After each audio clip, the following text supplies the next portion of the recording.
সীমান্তে হওয়া ষড়যন্ত্রে কড়া নজর ছিল প্রহরীদের।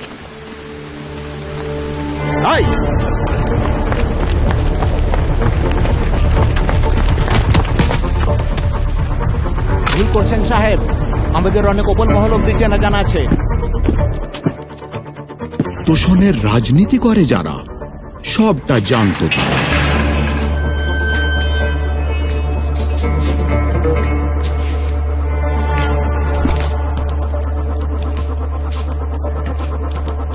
কটা ভোটের লোভে দেশের নিরাপত্তা নিয়ে ছিনিমিনি খেলা হয়েছে, গণতন্ত্রের নামে অনুপ্রবেশকারীদের আশ্রয় দেওয়া হয়েছে। দেশ জুড়ে কার্যকর হচ্ছে এসআইআর, অনুপ্রবেশকারীদের জন্য কড়া হুঁশিয়ারি। অবৈধ প্রবেশ বা গতিবিধি মোটেও সহ্য করা হবে না। আজ রাতের পর এক নতুন সূর্যোদয়ের ভোর দেখার কথা ছিল। সুরক্ষিত ভবিষ্যতের জন্য আজ বদলানো দরকার ছিল।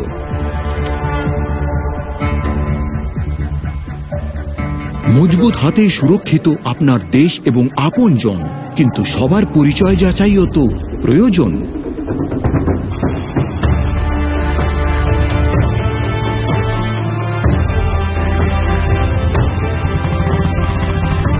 শক্তিশালী গণতন্ত্রের আসল পরিচয়, নতুন ভারতে নতুন যুগের উদয়।